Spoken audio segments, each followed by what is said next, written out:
Hey, everyone, and welcome to another episode of We Need to Talk. Today, joining me on the show is international model and activist, Allison Kimball. Allison, thank you so much for joining me. Oh, thank you so much for having me. I'm so excited to be here today. I'm really looking forward to talking with you because I'm interested to hear your perspective because I think, one, the modeling industry is very complex and I think people don't realize that.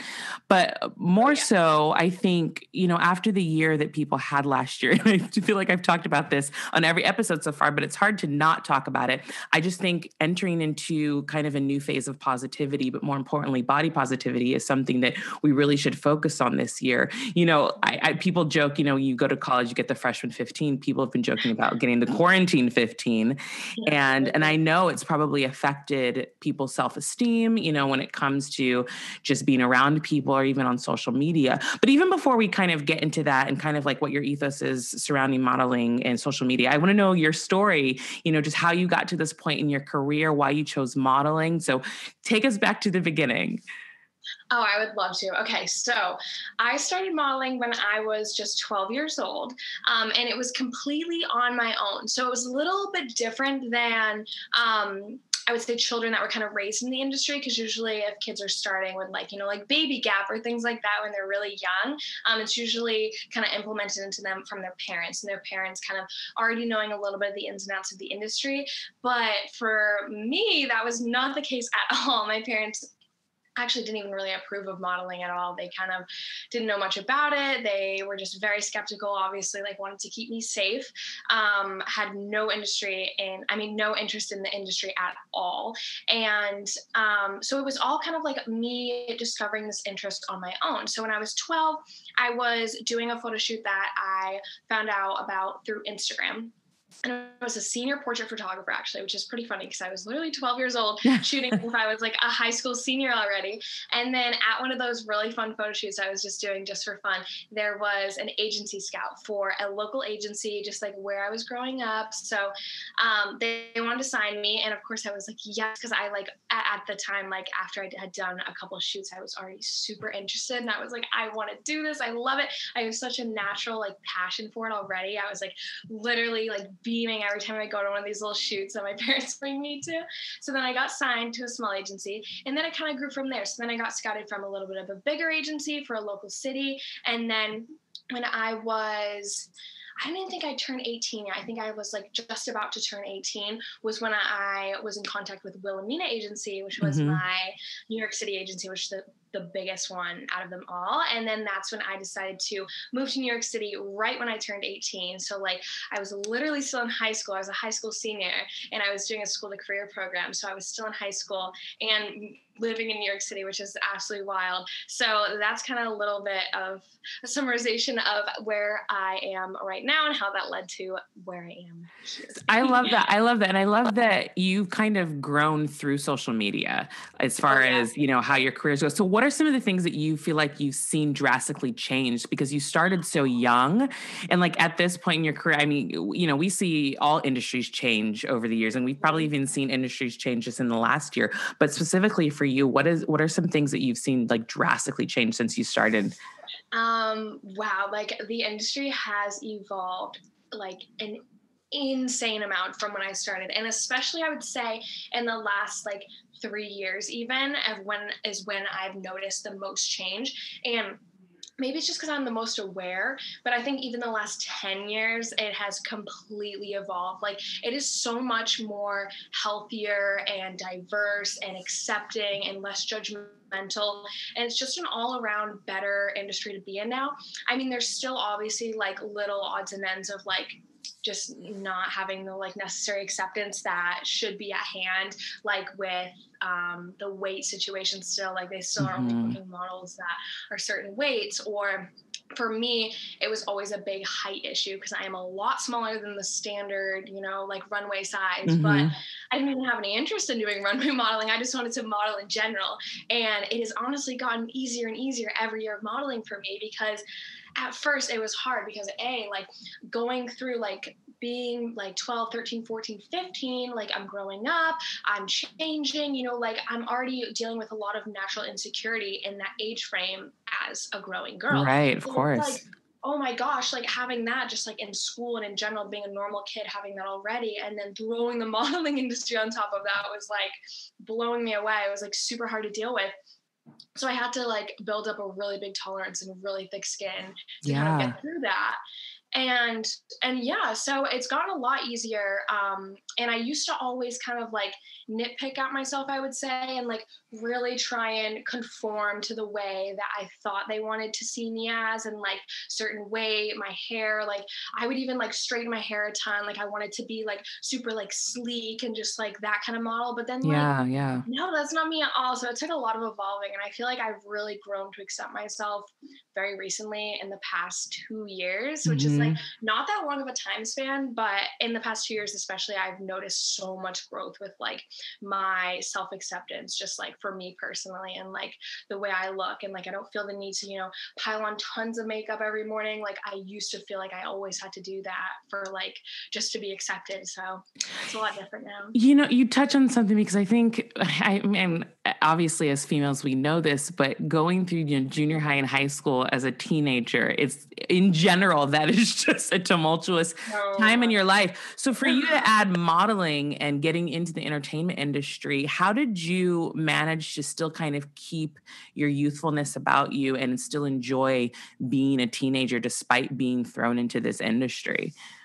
So that was actually really easy for me, because I like doing sports and I like doing like activities at school and stuff, which was nice, but it wasn't my life. Like, I didn't like put all my eggs in one basket, I would say. So I didn't like really let all my priorities lay in extracurricular school activities. I had a Hmm. lot of things outside of school. So balancing all of the things I had outside of school, like just hobbies and fun things and sports that weren't through my school in general, helped me because I kind of had a sense of being in the real world and it almost wasn't as sheltered.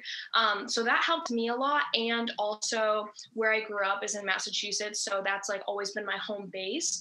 Hmm. So even if I would like be shooting in New York City or traveling or like doing all these like glitz and glam like big city shoots, I would always have my like outdoorsy, like beach lifestyle to come back to, and that's kept me really grounded, and that's super important to me. Like, I always need to be near the beach. I love being outside. I love just like being able to be in nature and explore, and like I'm Yeah. super adventurous, so that's like really important to me. So that's definitely how I've stayed grounded, like That's growing up even now still. That's wonderful. And I think it's very important, no matter what industry you're in, to find kind of that one thing that Mhm. can take you away, whether it is, being outside or even like cooking or just something simple Yeah, that just for takes your sure. mind off. Cause we all need to stay centered, in this crazy world and everything that we're getting involved in. So I love that you were able to find that.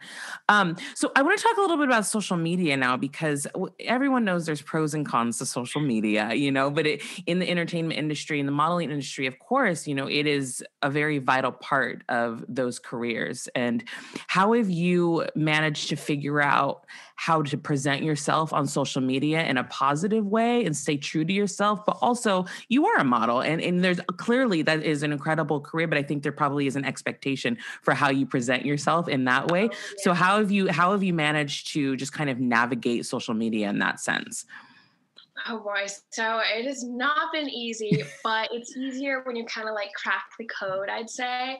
And how I've discovered that was pretty recently. And it's honestly just not putting in as much effort as I thought I needed to put in. And really just allowing myself to just completely be me, unfiltered, just organic, naturally, like posting when I want to post, not really having like a posting schedule, because I figured out that things like that don't work well for me, Mm, because I'm not like a blogger or anything like that where it would be beneficial to me to kind of have like set schedules and certain themes and things like that. Like, that's just not what I'm naturally passionate about. Like, I right. can't really like implement that type of structure to my social media, and I wouldn't even be portraying myself as I truly am. So I feel like I would be kind of putting up a facade, and I noticed that I don't want to do that, because even when I do kind of try to stick with a certain theme and just kind of like have it look aesthetically pleasing for other people, it's not satisfying for myself. And it feels like I'm kind of letting myself down because I'm like, oh, like this isn't even me.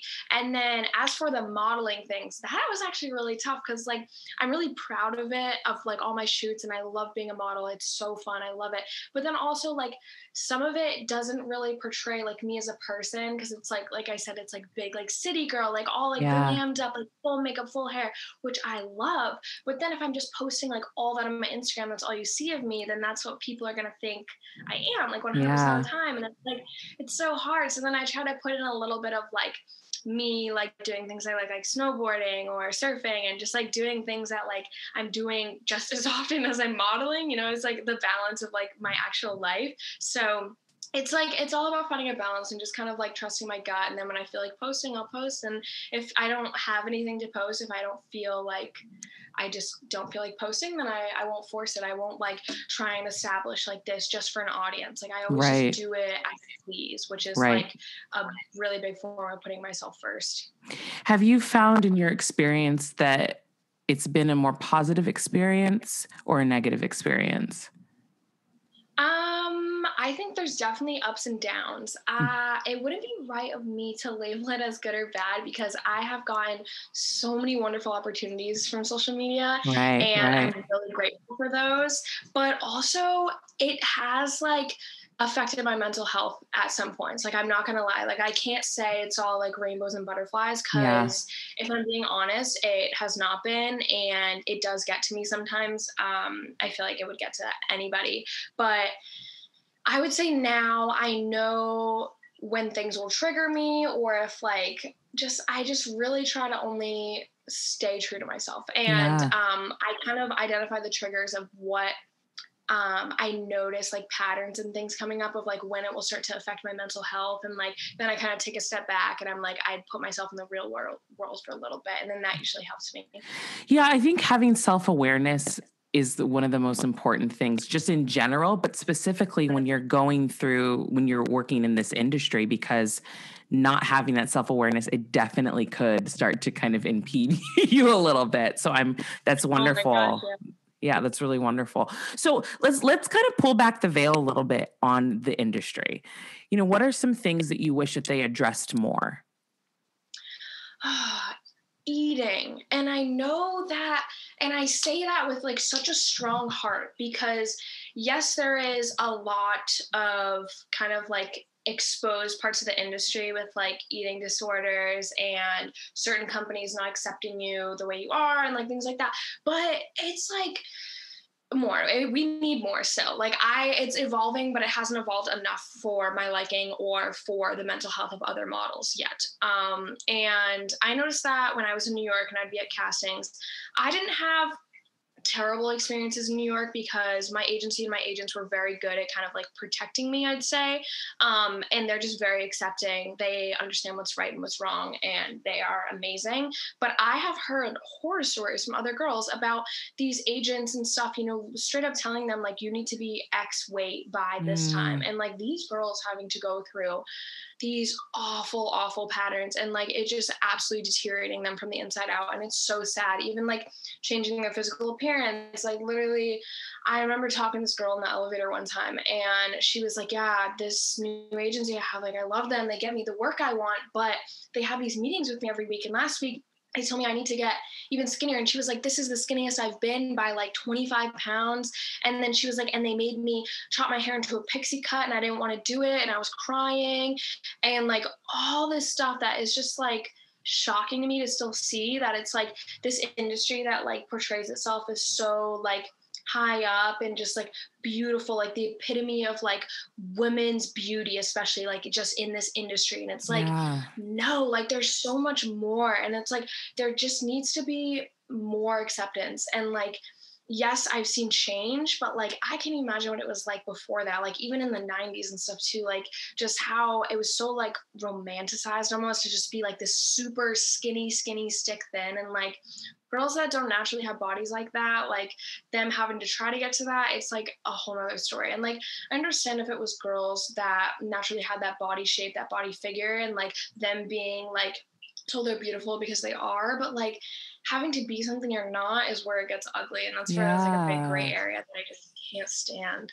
And it's so interesting to me because, obviously you're selling beauty, so to speak, but I think people want to see themselves more often than not. And when you look at these really, really sticked in, and again, like you said, some people are just naturally made that way, and that's completely fine. But I think you want to make sure that there's representation all across the board, and people want to see Absolutely. themselves, in those magazines and in those print ads. So what I love about you and something that you said is that you want to portray yourself as a new kind of model, right? Yes, Yeah. yes. So let's talk about that a little bit because I love that phrase and what made you think to say that? Like, why do you feel that that's the route that you want to go? So I realized that there really haven't been many breakthrough shorter models. And that's when I realized I was like, okay, that makes me a little different. I used to think it was the worst thing in the world. And it used to just be so difficult for me because it would be casting after casting after casting where they would just not even want to look at me because they'd be like, too short, like, no, go home. And like stuff like that. And I'm like, what the heck, man? Yeah. Like, I got to oh my gosh.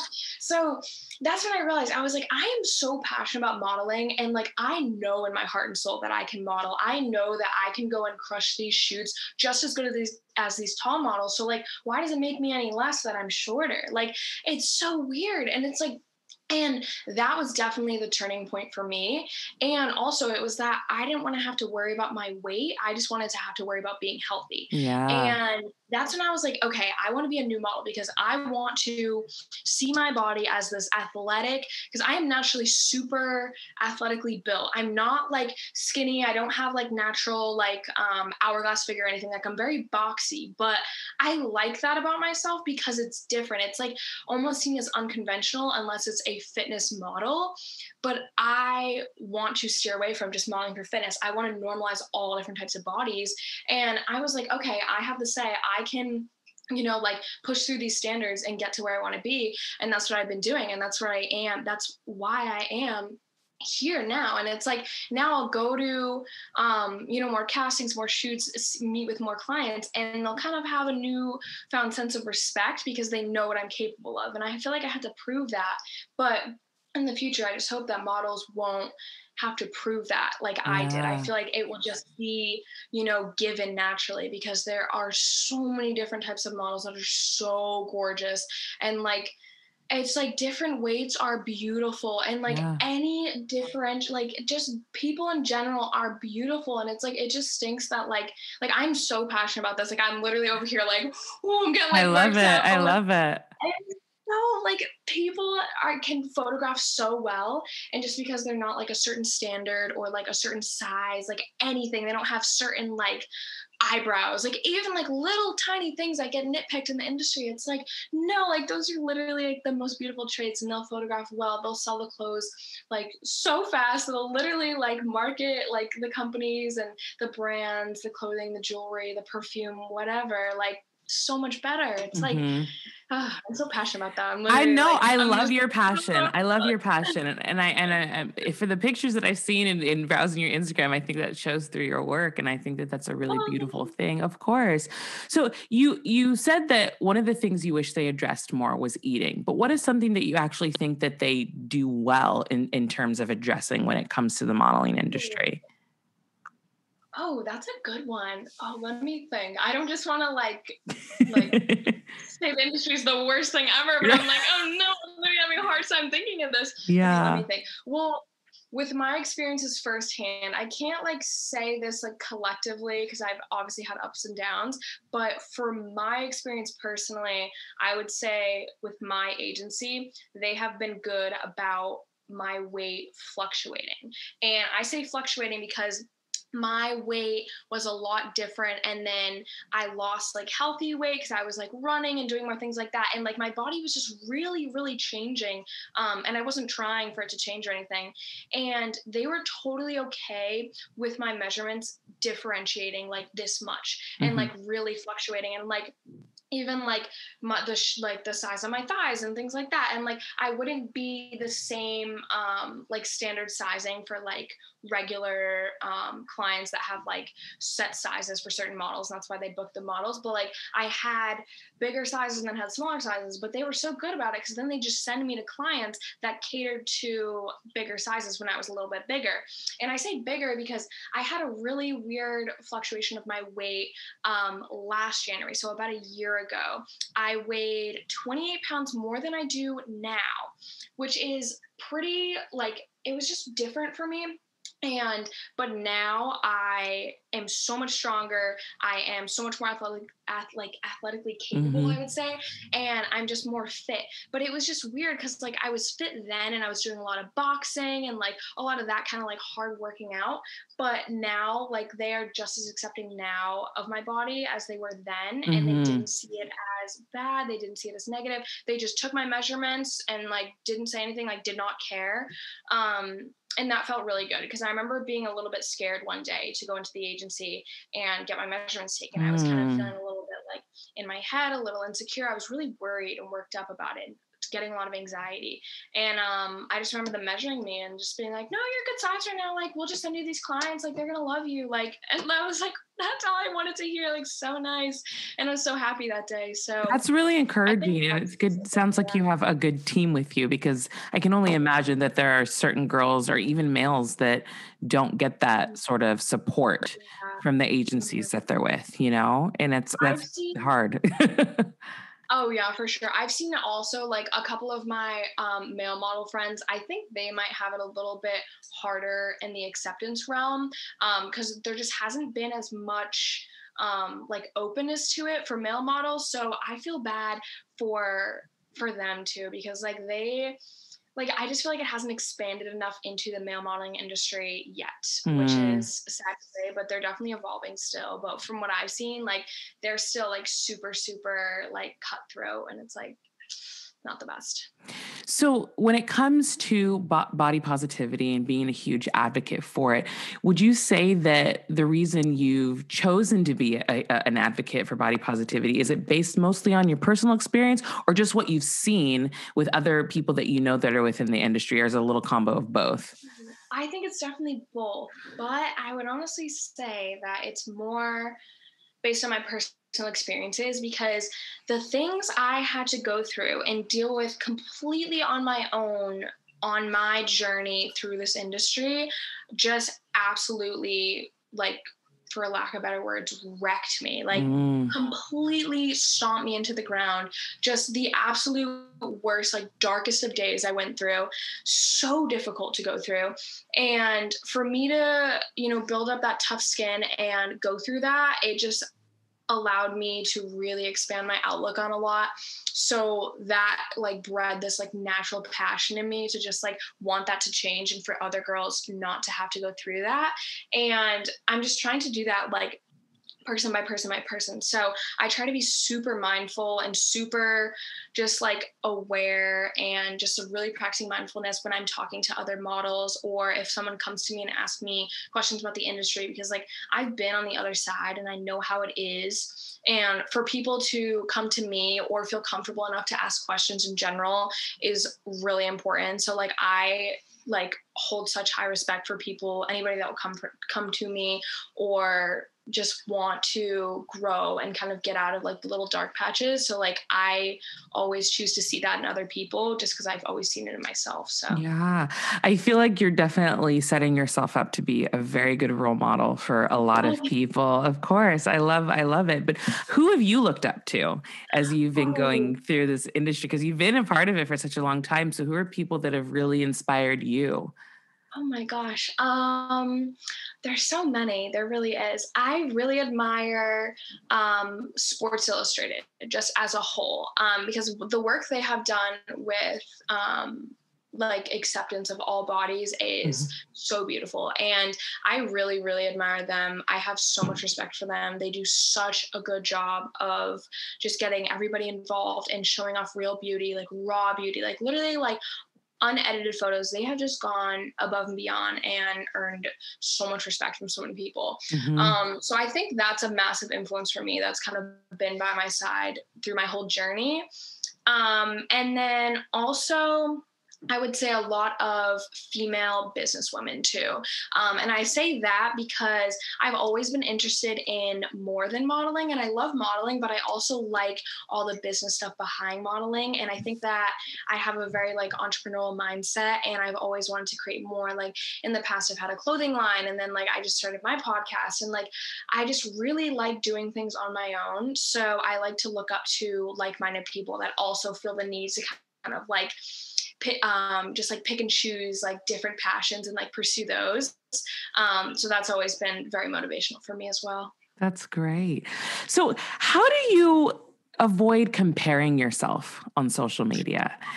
Because I know that that's something that everybody struggles with, but it's like, how do you manage to do, and then how would you give advice to other people to not do that? Because it's almost impossible, but I really want to know, because I mean, you do seem, like I said, you seem very self-aware and very confident, but I know that everybody struggles at some point. So how do you avoid doing that?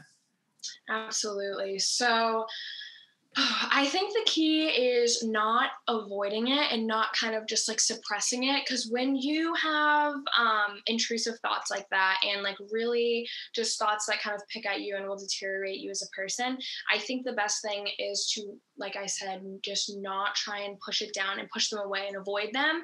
And that's something I've learned from meditation, because that works with any negative thought. And instead acknowledging it and kind of like picking it apart. I'm very much a nitpicker in my own mind, but it's like it has its benefits. And I really, really like to just be so self-aware of when I get these fluctuating emotions and feelings and self-views. Like if I look in the mirror and I'm like, no, I'm like, okay, why? Like what caused me? And I really like to go down to like the very bare minimum of what is the root of me feeling this way? What caused me to feel this way? Did I see an Instagram picture today where this girl's waist looked like this and mine looks like this? It's like, it's all these things that we're feeding to our brain subconsciously, and we honestly have no idea. We have no clue. And that is super scary. And I think I've done a couple of big things. So mainly what I've done is I try to avoid seeing anything that I would compare myself to on social media. So on TikTok, on my Instagram feed, I just try not to look at like anything where I would feel less than. And I still like love to support like other models, anybody in the industry. But if it's something that's purely like that's going to make me feel bad, I'm like, oh, I wish I looked like that, and I don't. That is really toxic, because that person probably doesn't even look like that in real life, and it's always a facade, and we never know that. And it's really hard to tell ourselves that as well. So I just try to really keep myself in check, remind myself like, okay, like I'm so real. I have this about me that I love. I have this about me. And when I do feel like comparing myself, I really, really try to just implement gratitude into my life.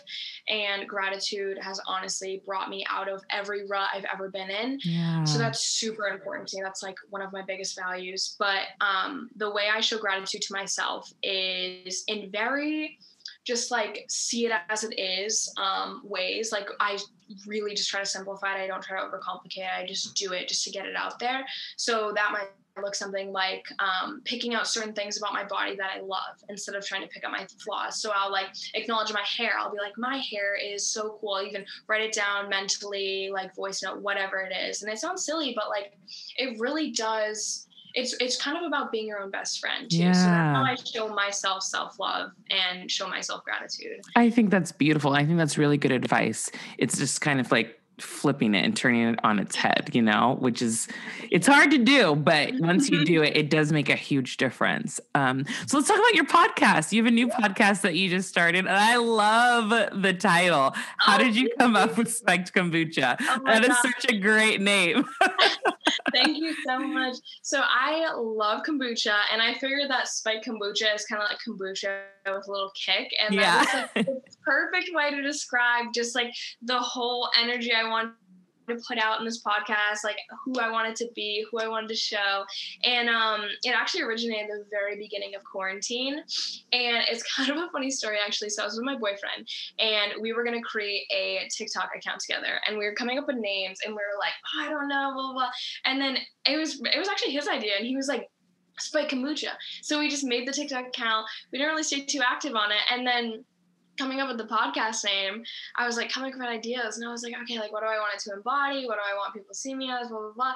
And I was like, Spike Kombucha. Like that is literally it. Like that's it. Like it is the most perfect name for me, for my podcast. It is, oh my gosh, I love it. It's so funny. It's great. And like, it's just lighthearted, and my podcast is my safe space now. I love having a podcast. It's so fun. It's like, it's really allowing me to just get out everything I want to get out and have a voice and just be seen and be heard and be like a person, I feel like, to other people instead of just being a model. It's so great. So who do you want to reach with your podcast, and what kind of messages are you portraying on the show? So I really want to reach like-minded people, and the like-minded people I want to attract are just really motivated or have the desire to become motivated, like entrepreneurial mindset, business people, people interested in the modeling industry, just people that are very self-motivated to pursue their own things. So people with other podcasts, authors, musicians, just people who really have deep-rooted passion for certain things and just want to grow that, and very self-aware, or people who want to become self-aware, like-minded people that are just very open-minded, just like good energy, good vibes. Like those are the type of people I love. So that's the type of audience I really want to accumulate here and just like resonate with. I love that. I love everything that you're doing. I love the energy that you have. And it was such a pleasure talking to you. Can you please tell my listeners where they can find you and where they can listen to your podcast? So my podcast, Spike Kombucha, is currently on Spotify, so you can check that out. And then my Instagram is at Allison Kimball, and Kimball has 3 L's at the end. Awesome. Allison, thank you so much. I love everything you're doing, and I will continue to support you in your career. I really, really appreciate you coming on the show. Of course. And to the listeners, thanks so much for listening, and we'll talk to you again next week. Bye.